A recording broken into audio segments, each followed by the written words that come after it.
¿Nos acordamos de cómo eran los motores diésel de antes? Ya sabes, ese sonido atractor, el humo negro al pisarle, las vibraciones, no eran precisamente lo más refinado del mundo, ¿verdad? Y sin embargo, casi de un día para otro, todo cambió. De repente, los diésel se volvieron silenciosos, ágiles y... ¿limpios? No, no fue cosa de magia. Fue una auténtica revolución que pasó casi desapercibida ahí, bajo el capó. Y para desgranarla, hoy tenemos con nosotros a un verdadero experto en mecánica y electrónica del automóvil. Bienvenido. Muchas gracias. La verdad es que es un tema que me apasiona. Pues vamos directos al lío. Este era el gran dilema que tenían los ingenieros sobre la mesa. Por un lado, leyes anticontaminación cada vez más estrictas, y por otro, la gente, que quería coches más potentes y que gastaran menos. Parecía una ecuación imposible de resolver. ¿Cómo se consigue más por menos? Y de paso, contaminando menos. Exacto, ese era el gran reto. Y la respuesta, como ha pasado muchas veces en la tecnología, no estaba en la mecánica pura y dura, sino en añadirle inteligencia. Había que darle, por así decirlo, un cerebro al motor. Y ahí es donde entra en juego la gestión electrónica, claro. Me imagino que fue un salto de gigante, fue un salto cuántico, de verdad. Piensa que pasamos de sistemas que eran puramente mecánicos, que funcionaban casi como un reloj de cuerda, a un control digital que podía tomar miles de decisiones por segundo. Y el foco de toda esa nueva inteligencia estaba en un único sitio, el corazón del motor. El sistema que le da de comer, o sea, la inyección de combustible. O sea que el concepto clave es el EDC, el control electrónico diésel. ¿Y cómo funciona exactamente ese cerebro? Pues ese cerebro es una pequeña pero potentísima centralita, lo que llamamos la ECU. Es el centro de mando. Recibe información de todo lo que pasa en el motor y decide, en milisegundos, cuánta gasolina inyectar y en qué momento exacto hacerlo. O sea, se acabaron los ajustes mecánicos con muelles, levas y tornillos. Le dimos la bienvenida a la precisión digital, que es absoluta. Y entiendo que esa precisión lo cambia absolutamente todo. La inyección ya no es un simple chorro de combustible y ya está, ¿no? Para nada. Es que se convierte en un evento casi de 3 actos, como vemos aquí. Primero, una preinyección muy pequeña para preparar el cilindro y suavizar el clásico traqueteo diésel. Después la inyección principal, que es la que de verdad nos da la potencia. Y, casi lo más importante, un final de inyección cortado con láser. Un corte súper seco que impide que quede combustible sin quemar, que es justo lo que produce el humo y las partículas.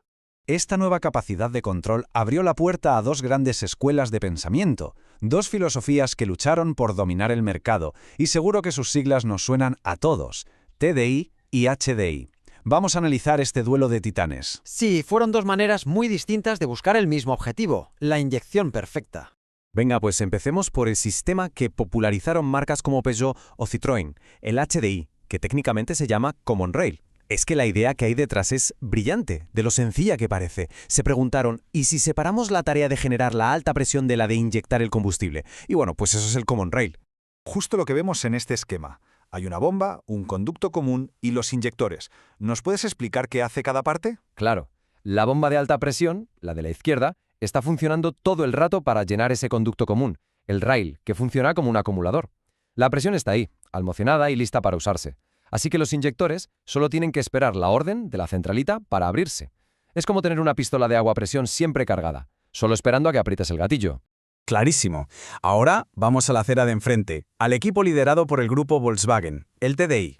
Su enfoque, por lo que veo, fue totalmente distinto. Radicalmente distinto, sí. Aquí no hay acumuladores ni depósitos de presión. El concepto es otro. En este otro esquema, la protagonista absoluta parece ser esa gran bomba que hay en el centro. Efectivamente. En el TDI clásico, la estrella es la bomba de inyección rotativa. Es una auténtica obra de arte de la ingeniería que lo hace todo. A diferencia del Common Rail, no almacena presión. La genera al instante para cada cilindro, justo cuando se necesita, y la distribuye. Es como un francotirador de alta precisión. Genera la fuerza y dispara en un único movimiento perfecto. Entonces, para que nos quede claro a todos, el HDI es como tener una batería de presión siempre cargada y lista para disparar. Exacto. Y el TDI, en cambio, es como un generador, que produce la energía justa en el momento exacto en que la necesitas. Dos caminos muy distintos para llegar al mismo sitio. Una inyección perfecta.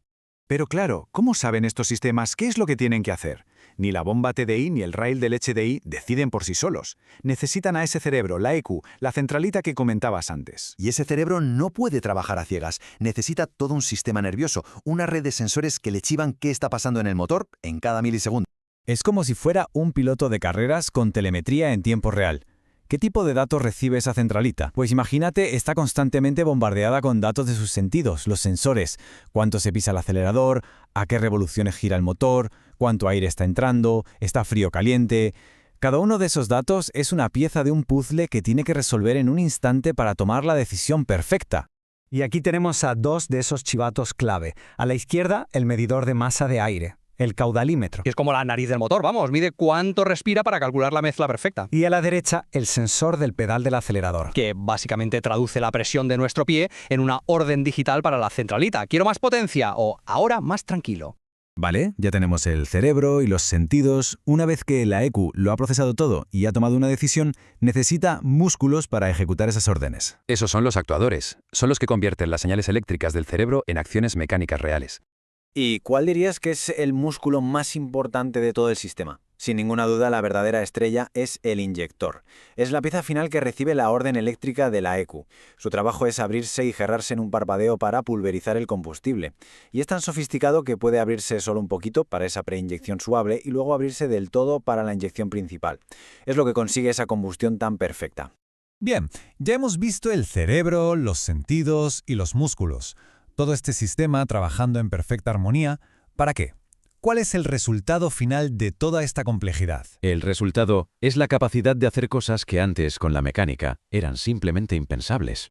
Como por ejemplo, alcanzar estas presiones de inyección. 2000 bares. Es una cifra que cuesta hacerse la idea de lo que es. Para que nos hagamos una idea, es unas 1000 veces la presión de un neumático. Una auténtica brutalidad.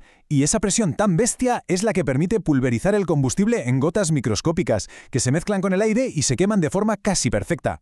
Y esa pulverización tan fina es la que nos lleva al hat trick, que lo cambió todo. La solución a ese dilema imposible del que hablábamos al principio. Exacto. El resultado, primero, más potencia, porque cada gota se quema de forma supereficiente. Segundo, menor consumo, porque no se desperdicia ni una gota. Y tercero, la gran victoria, una reducción drástica de las emisiones, con lo que por fin se cumplían las normativas más exigentes.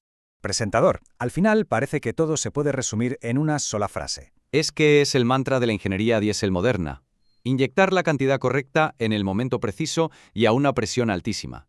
Y eso, con esa maestría, solo la electrónica podía conseguirlo. Así que la próxima vez que veamos un diésel moderno, de esos silenciosos y eficientes, hay que recordar esa increíble danza de sensores, chips y actuadores que está ocurriendo bajo el capó. Es una auténtica proeza de la ingeniería que no solo nos dio coches mejores, sino que transformó para siempre aquel motor ruidoso y humeante en una maravilla de la tecnología. Pues con esa idea nos quedamos. Ha sido un gustazo tenerte aquí y que nos hayas explicado tan bien esta revolución. El placer ha sido mío, de verdad.